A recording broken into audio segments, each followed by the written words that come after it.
had dogs before, but they weren't purebred or anything, and I really was looking to do something with my dog. And I loved Great Danes, and I did a lot of research. And What was it about Great Danes? I like their temperament for the most part. Yeah, I like Goofy. the goofy, the aloofness. Yeah. Okay. So at that point, you started looking for a breeder, and tell me about that. I contacted a few. I went to a few shows, watched them there. I did a lot of research on the internet and emailing back and forth. Yeah. Was it hard to get into a good dog, or? It was. There was a couple kennels that originally I was looking at, and I contacted and emailed, and after a while, the communication kind of stopped. But I met a really nice lady in Nova Scotia, and she was really nice. Yeah. Now, how important is it that when you get that first dog that do you keep that relationship going, or do you look at a lot of different places to try to learn from what's worked for you the best? Well, my breeder is quite a bit of ways away, like all the way across the country. So she was able to direct me like books and YouTube videos and things to watch. The Great Dane community in Alberta really kind of took me under their wing and showed me the ropes. And then being up in Fort McMurray, there wasn't a lot of court lasses or anything, but I kind of bugged the lady who had the training center there until she found somebody who had handled dogs before and was able to host a class. Oh, that's nice. And so how many shows have you attended? 3. 3. Your first show, what were your thoughts? What were your feelings as you were getting ready to start that? Nerves. I was a bundle of nerves. Yeah. Yeah, it was really, really nerve-wracking. I had a friend there she shows GSPs, so she was able to coach me a little bit. Oh, that's good. Yeah. So it's good to try to develop as many friends that can kind of help you out there, right? Absolutely. Okay. Your first time going into the ring, tell me about that. Josie, I think, was really nervous. She wouldn't take bait for me or anything, which was kind of a good thing because she kind of just stood there, but she lacked personality, I think. We went in and we won best of opposite and best of winners on both days. Wow, that's fantastic. So that got your spirits going, and did you get a rush off of that, and it's like you wanted more and more and more? Yes, but I didn't get it. So then your second and third time, was it always as good, or did things change a little? Josie started being really shy towards the judges, backing up or sitting down whenever they went over her back end. I still managed to get through it, but you could tell that she just wasn't behaving like the other Danes in the group, and I was getting second and third. So things were starting to go opposite direction. Yeah. Okay. Yeah. So how did you find out about this workshop? I found out through a friend of mine. She has Weimaraners up in Fort McMurray and been doing a lot of training with, and she really recommended doing it. So. Oh, really? Yeah. Oh, that's good. So you just called up and said, "Hey, I'm signing in." How far did you drive to come here? 14 hours. 14 hours. Wow. So you really want to do this? Yeah. I was at a show last weekend. And Josie she got third on the Friday and Saturday, and then we ended up, luckily, reserve on the Sunday. And I was like talking to my friend Megan, and I was like, I need a trainer. Like I need something. And so I debated talking to some professional handlers there and getting some classes like after the show. Right. But the few people that I approached they were pleasant, but not. Yeah, you you could still tell. kind of felt a little, that's good. Yeah, so. Okay. So then you drive 14 hours to come here. You don't know anybody here. No. You walk in, and there's all these people who have shown dogs for, probably years and stuff like that. What were you feeling and thinking at that time? I was definitely nervous. I didn't know what to expect. I'm okay with laughing at myself, so I figured if anything, it'd be kind of a comical experience. I had a huge fear that I wasn't going to be up to the same par as everybody else and kind of be left behind. That's common because you're brand new. Yeah. Okay. And then, so we came out here with dogs, and we started working with the dogs, and what was going through your mind at that time? Just get through it, just get through it. I was, I don't know, a little bit skeptical. I'm like, okay, head straight, I get that. Uh-huh. But it's hard when you have a 140-pound dog. She's pretty strong. Yeah. Yeah, and she definitely has some bounce in her step there. I know. But see, this is where people get frustrated and they give up because they want their dog to look good. Ah. Yeah. I know, I'm short. So she started acting up, and again, tell me what was going through your mind at that time. She's going to be the worst dog here. She probably was there at the beginning. Yeah. But then what happened? Well, you took her for a little bit, and she started bouncing around trying to get back to me, and I kind of felt that I'm letting this dog get away with everything. That's why she wants to be near me. There you go. Good, good. Don't tell me this dog's name is Tigger. No, it's Josie. Woohoo! Woohoo! Jump for joy, Josie. Okay, so I'm going to turn and I'm going to go. I don't care where the dog is at and what the dog is doing. I'm going to back away from my corner and go. Okay, and then after that? After that, well, I worked with her for I think about 20 minutes just working on like head straight and not pulling on the leash. And it was just crazy the difference even after that short time.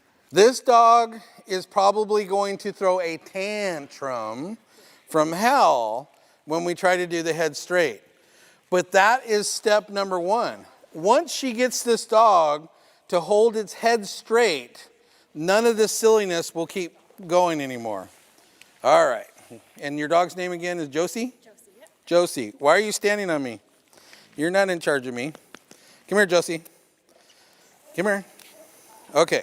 Mom, why don't you get over on this side? It's not going to happen. Okay. So I'm going to take this collar, put it high in the top of the head, my 2 fingers, and I'm going to keep this head straight. And Josie's like, yeah, watch to see. Head straight. Good. Very nice. Good. Move your foot. Thank you. Head straight. Head straight. Here comes the tantrum. Josie's now figuring out that it's like, oh, wait a second. What's going on here? You want to keep all the pressure off the neck. Throw your tantrum. That's fine. I don't care. Throw your tantrum. Okay, come around here. Good, good, good, good, good. Okay, here's the tantrum. Head straight. Head straight. See this body? It's like nothing but tension. Head straight. Head straight. So here's where your problem is. Tantrum. Remember I said the tantrum? You are spoiled. Okay, come over here. Head straight. Head straight. Good. That was good. Are you done now? Because you're going to get really tired doing that. Come on. Good. That was good. Here we go again. See, this dog thinks that it runs the whole world right here. Head straight. Okay, come here. Wait. Okay, I want you to take those 2 fingers. I want you to scoop from underneath. And I want you to put your pinky on there. And I want you... Oh, you're bad. Is this dog ready to show? She has 4 points. Yeah, that's great. But consistency. Yeah. Would this dog be sent to a group? No. No, not at all. Okay, you need to work on getting that head straight. I don't care what direction you're facing, but get the dog to keep its head straight. Does your body position matter with this? Like if the dog's... No. All you want to do at this point is get the dog to keep its head straight. Head straight. See this? All this is because the dog doesn't feel that you're the one that's in charge. So you're going to need to do this over and over and over again. You don't want any pressure on the throat. Okay. So all the pressure needs to be on the back of the head. So you're going to be pulling forward and you're going to go head straight, head straight. Head straight. Now this is something that you guys can do with your dogs, kind of in between, getting that head straight. If you get this head straight, you'll find that the dog will actually gait better for you too. So I want you to go to that corner, get the dog's head straight, and then I'm going to send you on a down and back. And let's watch the gait. So come back over here, pull this dog back a bit. Okay, set this one up right here and get the dog's head straight.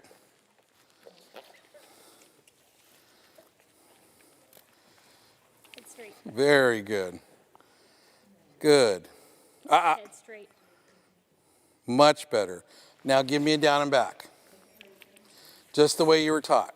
Ignore the dog and just go. Just keep going. Okay, straighten out the lead when you get to that side. Get the dog's head straight. Get the dog's head straight.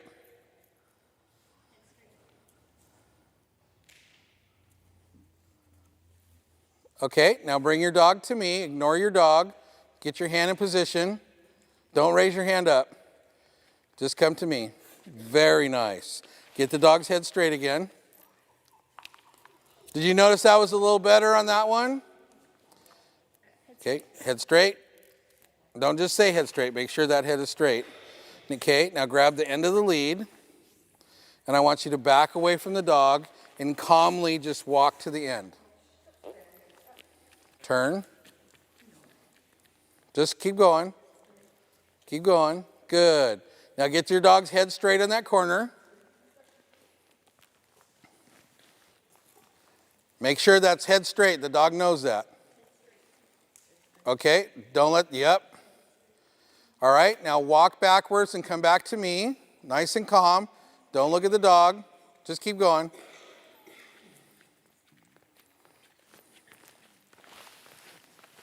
Good. Very good. Okay, now I want you to keep practicing with that head straight even though we're not working with you, because this is what you need to fix before we can move on to step number 2 right there. And it will happen. This dog will be changed by the end of this today, okay? All right, so take this dog, get the head straight, back away from me. Don't look at it, no eye contact. Okay, grab the end of the lead. Do not look at your dog and take your dog around to the end. Just ignore that. Just flip the other way. Yeah, there you go. Just keep walking. What I want you to do while I'm working these dogs here, don't go too close. I want you to take your dog for a walk. I want you to stop at this point, head straight. Stop at that point, head straight. Stop at this point, head straight. And that's all I want you to focus on so we can get you to the next level. All right? Sounds good. Yeah, you came back and she was gaiting for you. She was standing for you. And, like you said, it was just, maybe 20 minutes. Mm-hmm. And as the day went on, she just got better and better and better. Oh, absolutely. I've never been able to get her to stack for any length of time before. Wow. So it was amazing. Okay. Good. Get that head straight. Okay, give me down and back, please.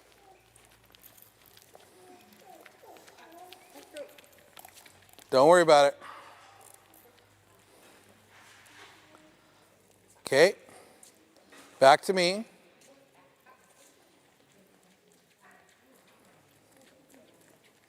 Wow. Isn't that beautiful? Oh my God, that's awesome. And that's just, a few minutes. That's it. Okay, don't do that. Because that's equivalent to me coming up, don't look, I'm going to beat your mom. Good job. All right, very happily take this dog around to the end. I'm very proud of you. Good. Now, when you took off, did you back away from me or did you just go? Yeah, what did your dog do? Just took off. Let's try that a different way. I am so proud of you.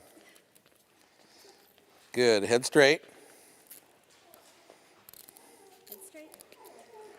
Okay, try not to do eye contact. Okay, now back away from me and take your dog around to the end.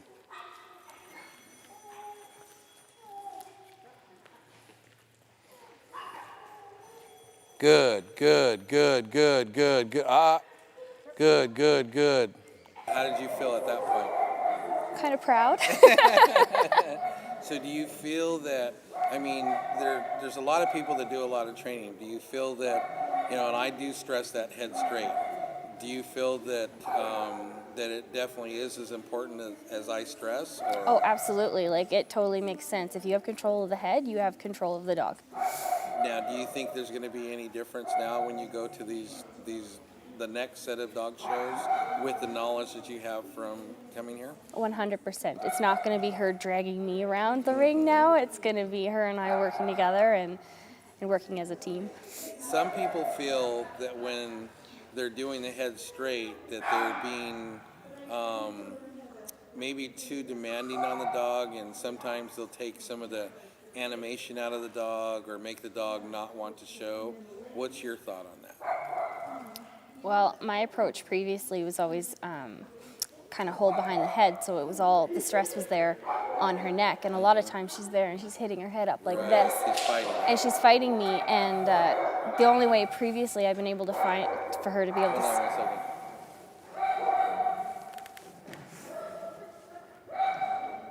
Somebody doing, ah! Okay, or I will. Okay, so say that again. Well, previously, I've been holding the lead, so it's been tight around the chin, and she's been, nosing and lifting her nose up. And the only way I've been able to find that she would stay still for an exam was for me to really hold the head, hold the collar tight around the neck and be in her face, telling her wait, wait, wait. Right. And then just after the little bit we did yesterday, just holding it under the chin, you can tell that she's really trusting me and settling her head into my hand, and I don't think I'm going to have to be like that anymore. Good. Most trainers would say you need to get control of your dog. Well, no, you need to train your dog. You need to teach the dog that you're the one that's in charge. And putting it on a short lead is not training a dog, it's controlling the dog. What about the eye contact? Tell me a little bit about what you may have learned or thought from the before to what you learned yesterday about eye contact. Well, I learned now that we should avoid eye contact because I'm putting needless. The ring is already stressful, so Right. you don't need to add that extra stress by... See, and a lot of people don't agree with that. A lot of people think that, you're supposed to look at them and control them, make sure that they don't do anything bad. But what did you experience? It's just the opposite. She works with me better if I'm not in her face. Oh, good. Did you see that you guys became more of a team or? Oh, absolutely. It was amazing. All right. This is what I'm looking for. Okay, go ahead and bring her down and back, please.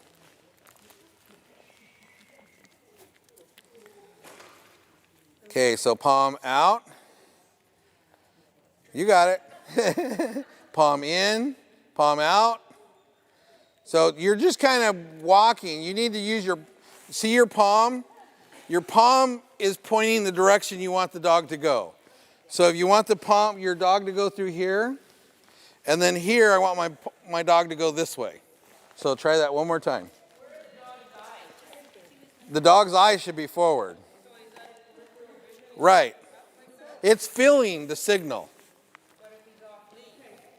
If he's feeling that he's gauging off of your body language. Okay, so you're kind of going like this, and like this, and like this. So the problem is everybody worries about what the dog is doing. What you should be worried about is your body. Because if you stay consistent, the dog will learn to key off of that. But if we keep worrying about where the dog is and what the dog is doing, then it's never going to work. You have to trust your dog. And the dog will key off your body language. It's almost like you guys become the sixth sense and start, thinking and finishing each other's sentences and stuff like that. And, eating spaghetti and together and okay, let's see. Okay, good. Okay, good, good, good. So you go through the motions, the dogs will eventually follow. Okay, now come back, do the same thing. Okay, so you can't be pulling behind. You have to have your hand in front. The dog has to key off that signal. Okay, so go, No, in front, not behind. There you go. There you go. There you go. There you go. Beautiful. Okay, around to the end.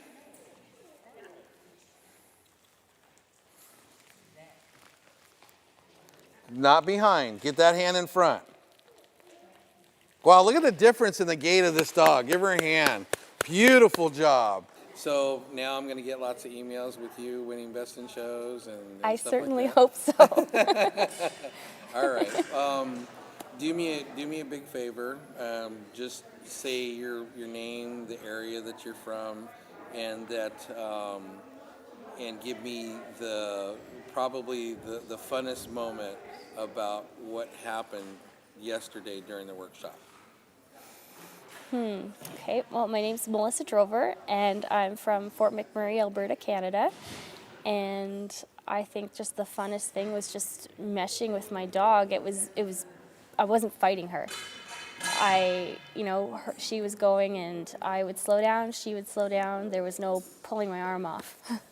It And was bouncing. just, yeah, bouncing, yes. All right, Melissa, thank you so much Thank for you. taking the time to talk here. Thanks.